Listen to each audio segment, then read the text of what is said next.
Bienvenidos.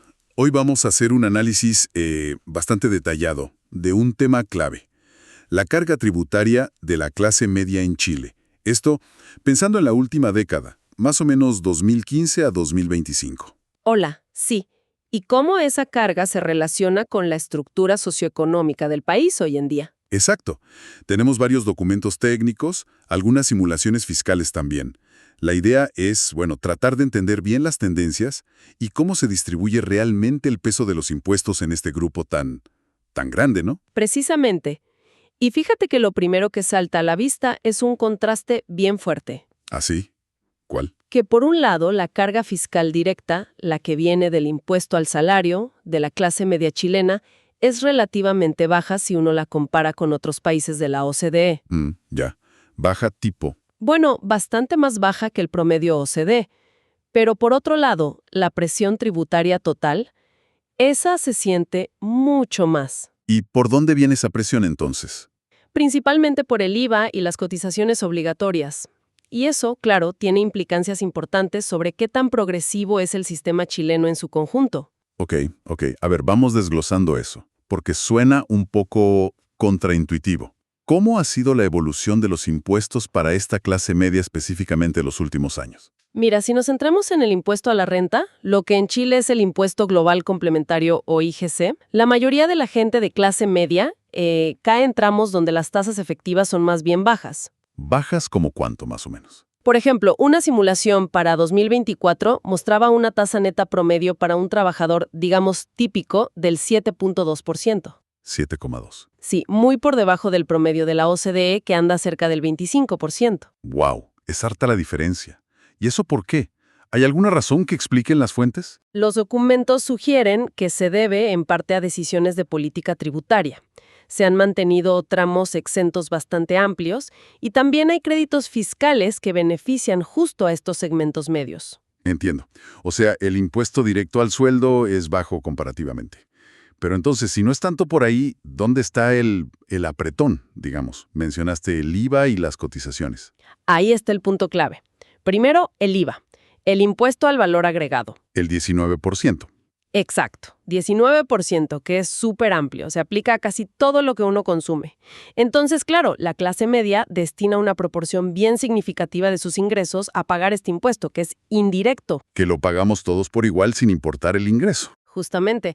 Y algunos análisis, por ejemplo, los de Fundación Sol, que es un centro de estudios que mira harto estos temas de trabajo y desigualdad, sugieren que esto puede hacer que el sistema sea menos progresivo. Claro, o hasta regresivo. Podría serlo, sí, para ciertos tramos, porque proporcionalmente impacta más fuerte a quienes gastan casi todo su ingreso. Tiene sentido. ¿Y las cotizaciones que mencionabas? Bueno, a eso súmale las cotizaciones sociales obligatorias. Estamos hablando de los pagos para la AFP, para salud, sea FONASA o ISAPRE, y el seguro de cesantía. Que no es poco tampoco. Para nada. Juntas se pueden llevar fácil cerca de un 18%, quizás hasta un 20% del ingreso imponible. Uf. Entonces, la carga total que te reduce el dinero que tienes disponible en el bolsillo es considerablemente alta.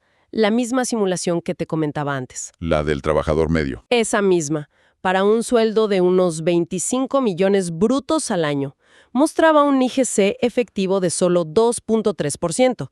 Pero la carga total estimada, si sumas ese IGC bajo, más el IVA que paga en su consumo, más las cotizaciones, podría llegar al 35.2% de sus ingresos. 35%. Es una diferencia enorme con el 7% o el 2% del impuesto directo. Abismal. Y eso te cambia totalmente la percepción de la carga real que enfrentan. Claro. Y esto debe sentirse distinto según quién seas dentro de esa estructura social. Para que nos hagamos una idea, ¿cómo se ve esa estructura hoy? ¿Quiénes son estas clases, según los datos que tenemos? Es súper importante tener esa foto, sí.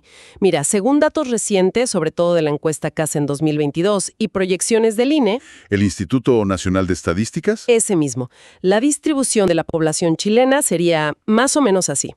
Primero, la clase baja. Son cerca del 27% de la población. Casi un tercio. unos 5.2 millones de personas. Sus ingresos líquidos por hogar suelen estar por debajo de los 550,000 pesos mensuales. Viven principalmente en periferias urbanas, zonas rurales. Ya. Luego, la clase media. Este es el grupo más grande lejos, casi el 55% de la población. La mayoría del país. Exacto, unos 10.5 millones de personas. Sus ingresos líquidos por hogar van, en un rango bien amplio, entre 550,000 pesos y 1.800.000 pesos al mes. Ok, un rango amplio. Sí, están concentrados en comunas urbanas intermedias. Tienen más acceso a educación superior que la clase baja, pero los análisis remarcan que son bastante vulnerables a shocks económicos. Como perder el trabajo, una enfermedad. Ese tipo de cosas, sí. Y finalmente, la clase alta. Sería alrededor del 7% de la población, 1.3 millones de personas. Ingresos líquidos por hogar sobre el 1.800.000 pesos. Y ellos viven en barrios de más altos ingresos, mayor escolaridad. Claro, y mayor acceso a inversión, otro tipo de patrimonio. Entonces, volviendo al tema impositivo. Esta clase media enorme, el 55%, es justo la que vive esa tensión que mencionabas. Un impuesto a la renta directo bajo, pero una carga total, por las nubes, digamos, por el consumo y las cotizaciones. Correcto. Esa es como la paradoja central que muestran los análisis. Y ojo, que las distintas reformas tributarias que se han hecho en la última década. Que han habido varias. Sí, pero según indican estos documentos, han tenido un impacto más bien limitado sobre esa carga total que enfrenta este grupo medio. Los cambios se han enfocado mucho en el impuesto a la renta, pero no tanto en lo otro. Entiendo. O sea, que esto realmente redefine un poco la percepción sobre quién financia qué parte del Estado.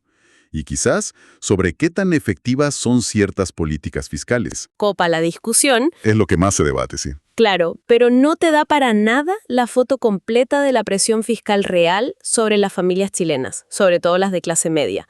Y aquí, bueno, que una reflexión importante creo yo que se desprende de todo esto. A ver.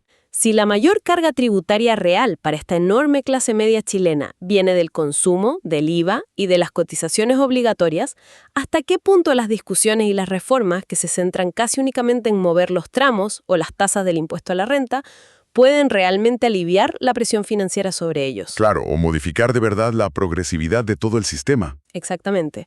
¿Pueden esas reformas por sí solas cambiar sustancialmente esa carga total o la distribución general?